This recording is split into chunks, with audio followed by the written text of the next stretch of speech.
Are you sure that you are the same person you were yesterday? What if this is one of the most ordinary illusions we have? It sounds absurd. Of course you are you.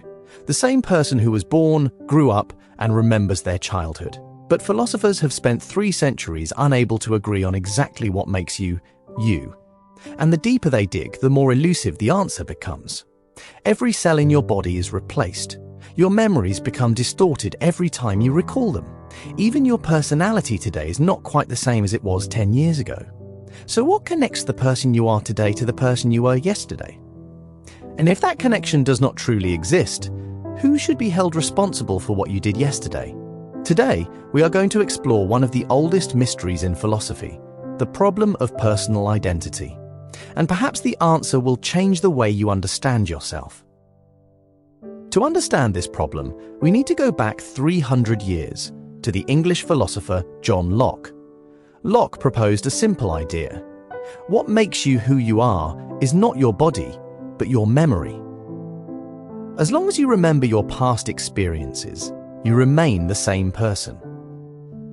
It sounds logical, but this theory has a devastating problem. What happens when memory fails? You do not remember what you did when you were 3 years old. But were you back then somehow not yourself? And what about a person with amnesia who has forgotten their entire life? Do they cease to exist as the same person? Locke's theory began to crack under the weight of its own questions. And philosophers began searching for another answer. To see the full depth of the problem, imagine one of the most famous thought experiments in philosophy, the ship of Theseus. Imagine a ship whose every plank and every component is gradually replaced over time. Is it still the same ship? Now, replace the ship with yourself. Every few years, most of the cells in your body are completely renewed. The atoms that made up your body in childhood have long since dispersed throughout the world. Physically, you are literally no longer made of the same material you once were. So what remains unchanged? If it is not the body and not memory alone, then what makes you the same person from one day to the next? Perhaps the answer is not in the body, and not entirely in memory. Perhaps it lies in something much more subtle, a continuous psychological connection between different versions of yourself. In the 20th century, philosopher Derek Parfit took this idea to its extreme.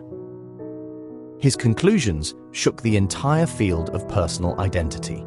Parfit argued that there is no strict, clearly defined self that remains unchanged throughout your entire life.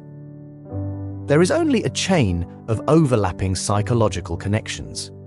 The person you are today is connected to the person you were yesterday. And the person you were yesterday is connected to the person you were the day before. But the person you are today and the person you were 20 years ago are, in a sense, almost 2 different people. Parfit described this as the gradual disappearance of personal identity. Not a sudden event, but a slow, continuous process happening to every one of us right now.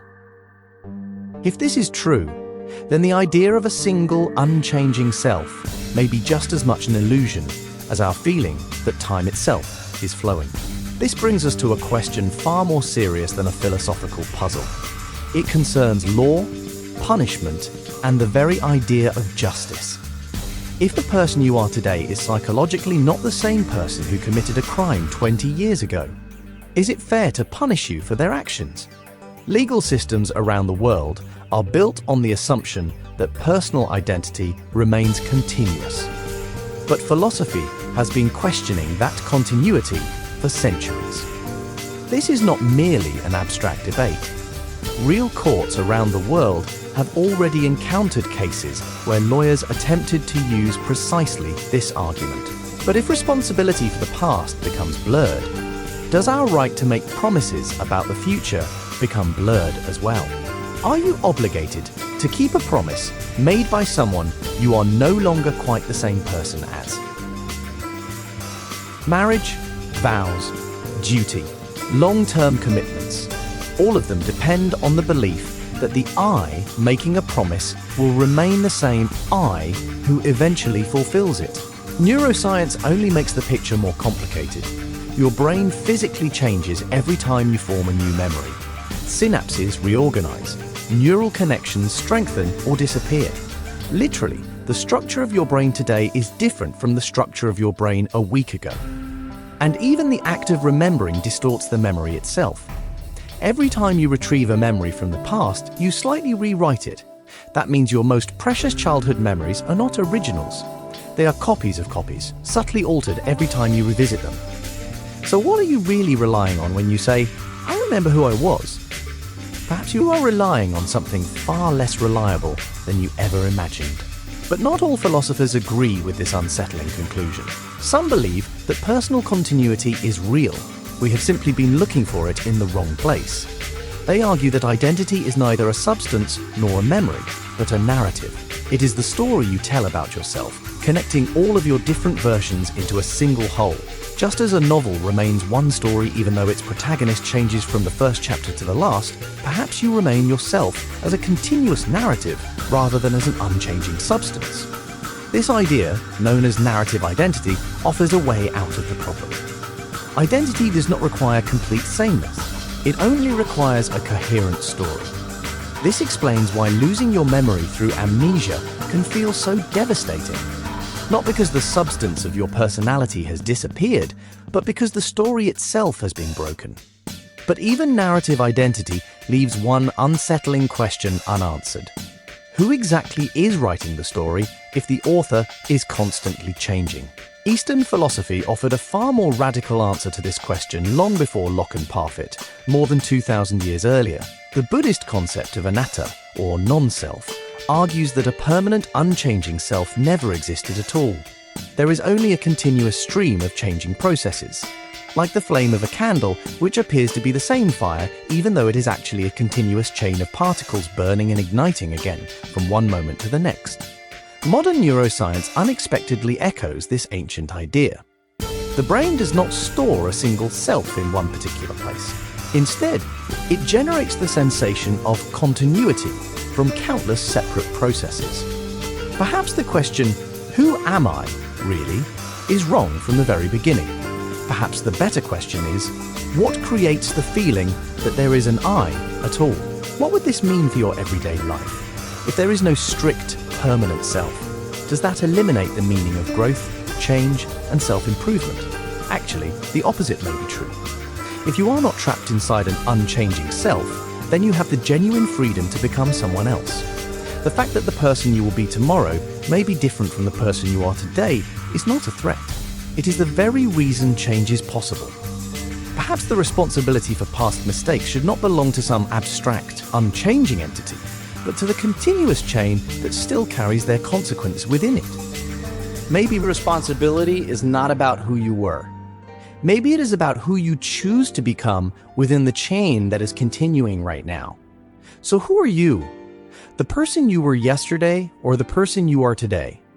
Perhaps the right answer is, you are the connection between the two. After 300 years, philosophy still has no final answer to the question of personal identity. Perhaps that is because the answer simply does not exist in the form we have been searching for. Perhaps there is genuine freedom in this uncertainty. You are not required to remain the same unchanging thing throughout your entire life. And maybe that is why we ask this question. Not to discover an unchanging self, but to learn how to live at peace with the person we become every day. Every day, somewhere in the laboratory of philosophical thought, in someone's mind, a new attempt is born to answer this question. A question older than modern science itself. Perhaps some questions do not need a final answer, because the very process of thinking about them is part of what makes you who you are. Whether you are the same person you were yesterday or not, right now, you have become another link in the chain that continues to unfold. And perhaps that is the only identity you will ever truly need.